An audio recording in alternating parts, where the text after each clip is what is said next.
Welcome to the Pharmacy Residency Podcast, a member of the Pharmacy Podcast Network. What I wanted to go over today was something that we don't really talk about much, which is imposter phenomenon or imposter syndrome. And I also want to talk about anxiety as well. But this episode is what I'm trying to do is I'm trying to explain why you feel the way you do in pharmacy school and then in residency and when during residency. So what I'm going to do is I'm going to take some AJPE, American Journal of Pharmaceutical Education, articles and talk a little bit about AACP, which is different than the accrediting body. So sometimes people get those confused. That AACP, it's a member organization, so you can join that. Faculty will join it. But ACPE, that's the one that says you can be accredited or not, or you can be a pharmacy school or you can't be a pharmacy school, and so forth. So this all started with an article that Jackie Boyle and I think Alex Barker, I'm not sure where he went to school. Maybe he did go there. I think they're both from, and here's the actual article, Assessment of Imposter Phenomenon in Student Pharmacists and Faculty at 2 Doctor of Pharmacy Programs.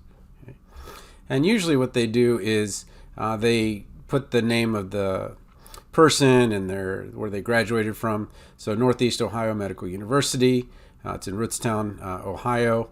And what they did was they went to 2 doctor of pharmacy programs and they went to see, okay, well, do you feel like an imposter? And this SIP score, it's a little bit goofy, but basically they said moderate to frequent, 36 and 44% with the students and the faculty. But what we really should be looking at is the data that comes out, which is when you ask these students, where did they actually fall on the admission scale? So what I mean by that is, let's say that you've got 100 people going to a college of pharmacy. Right now, the acceptance rate, or last year, was pretty close to 90%. You go back about 10 years ago, it was a little bit over 30%. So moving from 30 to 90% has had a huge change in what happens in the pharmacy school as it relates to this kind of syndrome or phenomenon, and I'll explain my rationale on this. So what they did was they just asked the students, well, how do you feel based on this scale? And it's a self-survey instrument and so forth. But what I would be interested in knowing is, how does someone, so if you rank those applicants from 1 to 100, like the number 1 applicant with the best GPA and all that stuff, and then the 100th applicant, how did they feel? So we would think intuitively that the person that has the highest GPA, that has the best scores, would feel the most like they belong there, and number 100 should feel like they don't belong there. They should be have the most feeling as an imposter. And I don't know the answer to that. But my guess is that if you're saying that only 36% of them feel that way, that means that people that are in the bottom half, let's pretend that was, the last 36%, and let's say it actually went that way. That still means the top 2/3 feels like they belong there. Okay, whereas back in admissions 10 years ago, the entire 31 through 100 wouldn't have even been there. It would only be up to 90. So when you look at these numbers, you're kind of wondering, okay, well, what does someone make them feel like? They feel like an imposter. And let me tell you why I think this happened and why I think more people are feeling like imposters. And it has a lot to do with that huge jump in the application acceptance percentage. This is an infographic that PharmCast uses. And I'm a pre-pharmacy advisor, so I see stuff like this all the time. And in a past episode, I talked about the numbers for somebody in medicine versus somebody in pharmacy. And so in medicine, your undergrad GPA is closer to like a 3.8, and your science GPA is closer to like a 3.6. And so what happens is when you have somebody that has a GPA of 3.3 and 3.17 for science, that means there's a lot more of a range. So if you're talking about the average being at 3.17, that means that you can go up 0.83 to the top to get to 4. And you can go down, I wish we had regular numbers. So 3.17 minus 0.83, 2.34. All right.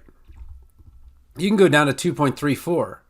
So the reason why I think you would have more imposter syndrome is you don't have very many 2.34s in medical school. And you don't have many in pharmacy school. But the range goes all the way down to 2.34 when the average is at 3.17. And I know about median and average and the differences and all that stuff. But what I'm just saying is that there is a much bigger range of actual scores and actual how good they were in school before they even got there.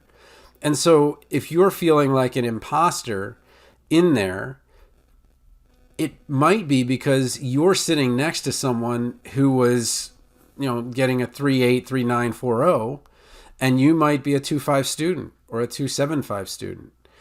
And I think that when they bring you in and they give you all the white coat all at the same time, there's a feeling of, oh, well, we're all the same. We're all one class, but you're not. You all have different backgrounds and different abilities. And when we talk about those backgrounds and abilities, we don't ever separate that the person that got a 4.0 is going to have a very different time studying than the person that had a 2.5. And that, I think, is the great tragedy, that we don't say, okay, well, we'll accept you. That's fine, but we're going to need to do some, and I'm going to talk about these tests that a college did, and I think it might have been the same college, did in terms of, where we're going to struggle and where you're going to struggle. So let me get to the next part and kind of explain that part of it. This is, okay. That's something else I wanted to talk about. Where's my number one? Here we go. Okay. So let's do that one first, and then we'll talk a little bit about, all right. So identifying low pharmaceutical calculation performers using an algebra-based pretest. And so, many of us have struggled with calculations, and to some extent, we're like, oh gosh, this is a little bit tough. And what they found was that the median pretest score was 15 out of 18 possible points, with scores ranging from 5 to 18. After controlling for age, gender, ACT scores, high school grade point average, scores on the algebra-based word problem pretest were associated with performance in pharmaceutical calculations assessments. So what it's saying is that how you did before as someone who studies affected you, but what should really pop out is that the range was from 5 to 18. And that is a huge range. That means that there are some students with huge math deficits coming in. You say, okay, well, does this school not require calculus? What's going on? So I went and I looked. And it's not the same school that Jackie Boyles goes to, though they're both in Ohio. This is Ohio Northern versus Neomed, which is the other one. Let me make sure I get the school right, because it's a little bit of a mouthful. Northeast Ohio Medical University is different than Northern Ohio. Okay, Ohio Northern. Okay. So to get into Ohio Northern, you need 3 credits of physics, 3 credits of calculus, 3 credits of statistics. How can you get through those 3 classes and get a 5 on an algebra test? Okay. That just is boggling my mind. And what it's saying is that, well, these classes, they may have taken it a long time ago. But even so, I just feel like to even pass these classes, that shouldn't have been so hard. So my argument that I'm going to kind of start going with is, does this pre-pharmacy coursework make sense anymore? Does it make sense to require physics? And most colleges have said no. Does it make sense to do the PCAT? Now, 75% of colleges have said no. Most of the PCAT is gone, and it pains me that some advertise no PCAT required when it's kind of a given. But this school requires anatomy and physiology or biochemistry, and you can take that in your first year of school. But what I want you to see is that this is so heavily math and science that it really loses a lot of the liberal arts. And I get it. If you didn't go to Ohio Northern for undergrad, you have to take comp and psych and communications and humanities. But this is kind of an afterthought. And I'm going to kind of argue that the humanities need to come back. And this is especially as we're getting into our profession where we're much less technicians. That is, this is what you're going to do. I'm going to train you to do this thing. The humanities teach you how to solve any problems. Okay. So let's talk about admissions and what, when we look at the college majors that came in. The reason that you probably feel an affinity for your classmates is that you all were probably in the same major. Biology, pharmacy, chemistry, biochemistry, and pharmaceutical sciences. And there's a lot of talk about inclusion and all of that. And there was an article that medical school and pharmacy schools are more inclusive than dental schools with regards to certain ethnic groups and things like that. But what I want to talk about is this kind of homogeneity is not good when it comes to having a diverse. And we always talk about socioeconomic opportunities and we talk about race here, and you can see that the racial makeup of pharmacy students. But really, the biggest tragedy is that it's a bunch of, most pharmacy students are biology majors or chemistry majors or biochem majors. And someone like me who ended up with an English major, that's kind of out of that group. But what I would say is, and as the pharmacy schools are losing another, if you make the average tuition at around $30,000, and they're going to lose another 1,200 students this year, probably in applications, so in applicants. So that's about $36 million that the schools are going to lose this year. And it doesn't need to happen because really our profession is a lot of different things. And so why can't we take a management student from a business school who would be interested in managing a pharmacy or being an administrator at a hospital? Why can't we take somebody that is an English major and wants to write, or a political science major that wants to be a senator or a representative? And this homogeneity in college majors happens because of the pre-requirements. And I'm not picking on Ohio Northern. This is common to everything. But look at this. This is so exclusionary. How many students really take organic chemistry? And how many students really take organic chemistry and calculus and biology and anatomy and biochem and physics and all this stuff? And what we're saying is that, I'm sorry, if your training is in the humanities and the liberal arts, we're not interested. Well, now that your numbers are so low, I would hope that you would start thinking, well, maybe we should be the ones teaching chemistry.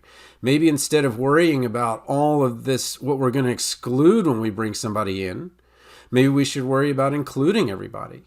And this is a big deal when it comes to me as a community college professor, because I have, the AA by definition is an associate of arts. It's a student they have to get an AS, an associate of science, but there's so many requirements for science in terms of its percentage versus the humanities that it just completely obliterates it. The fact that you only need Comp 1 doesn't work because Comp 1 isn't rhetoric. It isn't logos, pathos, ethos. That's Comp 2. Psych and sociology to only need 3 credits. Like, the sociology part is huge in terms of understanding the patients and where they're coming from, and the psychology is huge where it comes to many of the actual psych, if you're talking about VAs and things like that, especially. And then communications and speech, that's all we do now is talk to people. So I just feel like this is always at the bottom, and this actually needs to be at the top. All right, well, let me get off my stoop there, but let me talk about medical schools. If you want to go to medical school, it's a lot better to be an English major or a music major or a history major. Because if you look at the percentages, sure, physical sciences do best, chemistry, but humanities are behind them at 44%. So you would think, oh, well, somebody who's a chemistry major has a much better chance of getting into medical school. False. They have a 4% better chance. Well, somebody with a biology major has a really good chance. False. Biology majors have one of the worst chances at 36%. Okay? And then if you're in nursing or pharmacy, you also have one of the worst chances at around 35% versus the absolute worth, which is whatever other is. But I'm just saying that the humanities, English, history, those types of things, looking at problems that people have solved before and how they did it is huge. Okay. All right, so let's go to the NAPLEX. All right, well, how would an English major do? Well, the summary of this NAPLEX article, and it was Systematic Review of Predictors of Success, so it looked through all the NAPLEX articles, I think, and they went through 30 different variables. And they said cumulative pharmacy school GPA and the now defunct PICOA were predictors of NAPLEX success. The effects of pre-admission student characteristics were not consistently correlated or predictive. That's basically saying it doesn't matter what your major was. It doesn't matter what you took before. It doesn't matter how you did before. It just matters that you were able to do well in pharmacy school, that you were able to, work with the other students and get through the courses. That's it. I mean, and that just seems like so clear that we should be just getting rid of organic, getting rid of inorganic as these barriers as getting into pharmacy school, because what we are as communicators now, that whole, thing with biochem and all that stuff, a lot of that, we just don't use. We're talking to people, we're convincing people, physicians and patients, so other prescribers. All right, so let's talk a little bit about the new president of AACP, Stuart Haynes. I actually know him. He was in Maryland when I was there. He's a really smart guy and a really neat guy. And what I love is he talks about the Stoics, which is and Epictetus and all that, and Cicero. And this was what I did in some of my PhD work with rhetoric and professional communication. But he's basically saying that, by knowing these liberal arts, we can understand the problem we have and start looking at some of the solutions. Okay. Let's get back to this whole idea of anxiety and the word, the imposter phenomenon. I don't want to say I don't believe in it. I do want to say that it happens for a reason, and once you understand the reason, it's less so.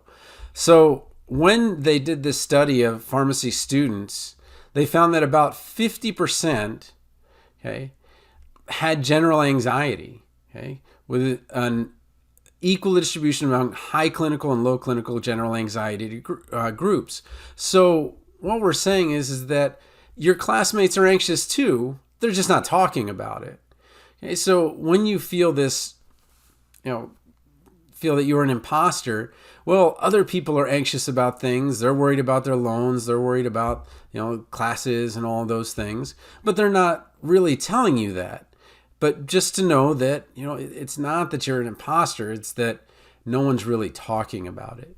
Okay.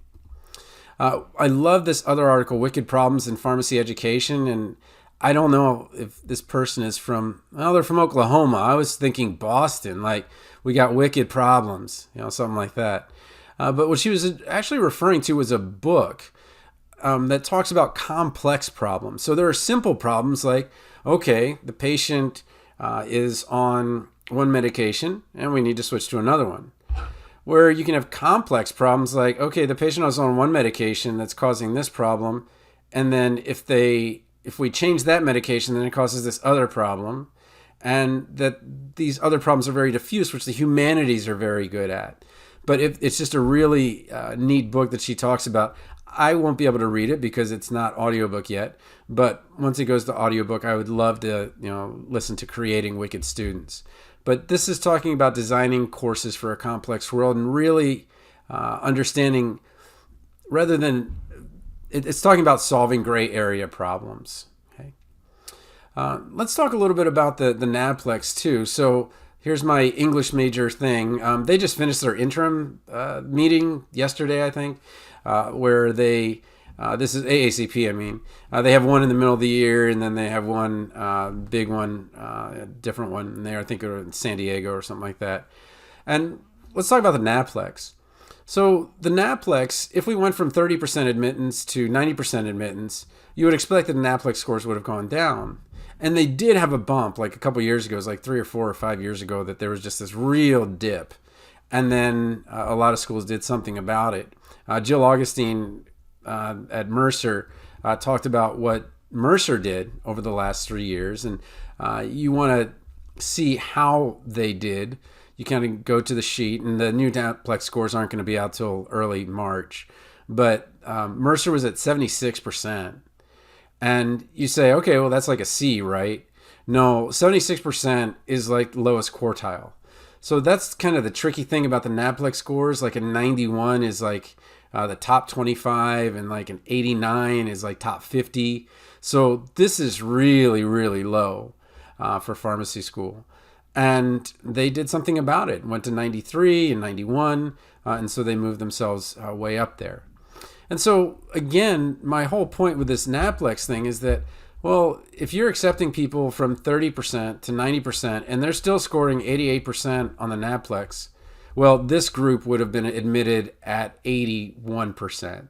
So 81% of this class was admitted to pharmacy school. And if they're still passing at 88%, then what they're doing before pharmacy school probably doesn't matter near as much. Okay.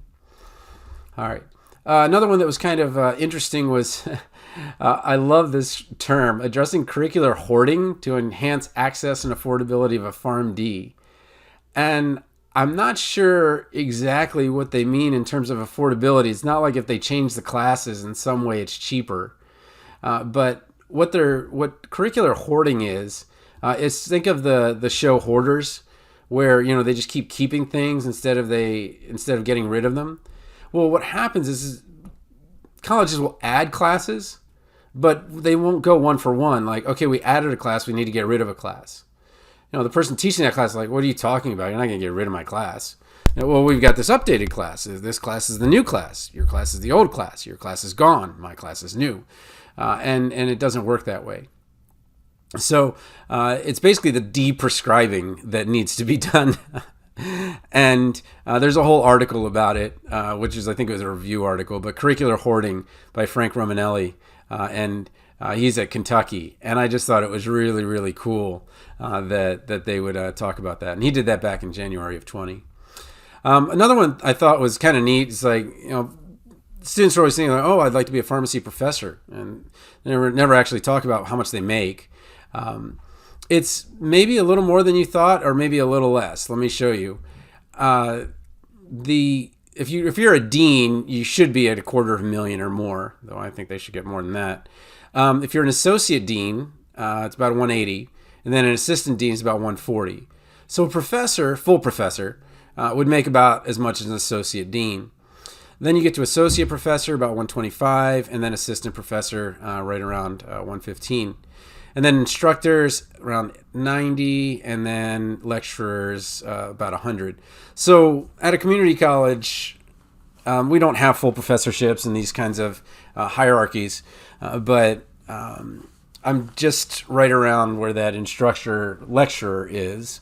But my quality of life is so good that I couldn't imagine doing anything else. I really hope I retire there. It's just an amazing opportunity, and so I just love what I do.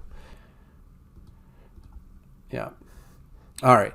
So anyway, what I wanted to kind of go back to this very beginning thing the imposter phenomenon is happening because we have students that have 2 5s and we have students that have 4 0s.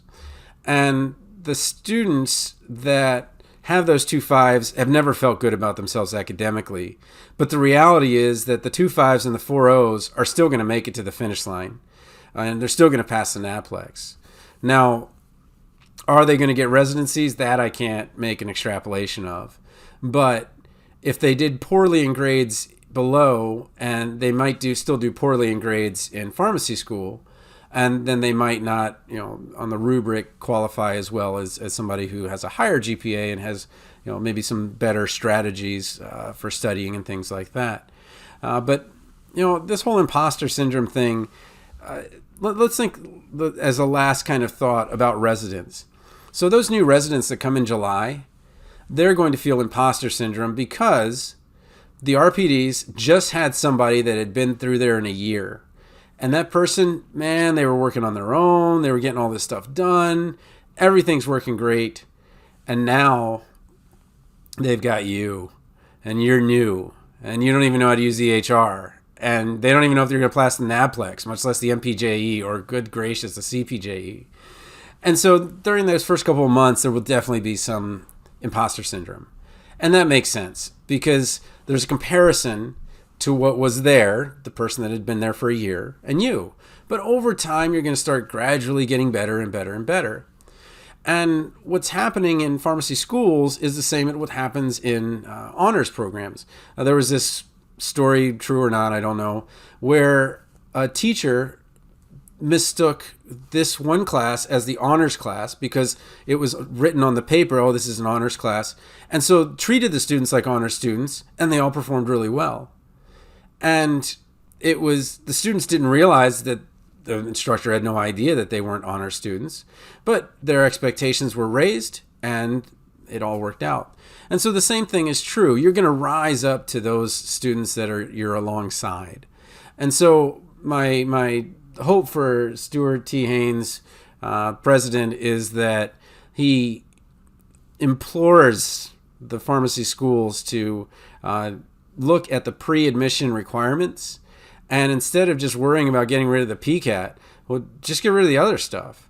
Just say, okay, well, if you can finish 2 years of college at a certain level, you probably would do okay. We'd just give you some classes in chemistry and some classes in biochem and anatomy and physiology, and we'll let you finish them in your first year or something like that. So I think there needs to be a pathway that are, biology, chemistry, biological chemistry sciences first. And then I think there needs to be a pathway for humanities and management and political science and those that are going to be just as valuable. That maybe their primary thing isn't science, but they can certainly contribute to the profession. All right. So again, if you need help with your letter of intent as you go into phase 2, residency.teachable.com, or just email me, TonyThePharmacist@gmail.com.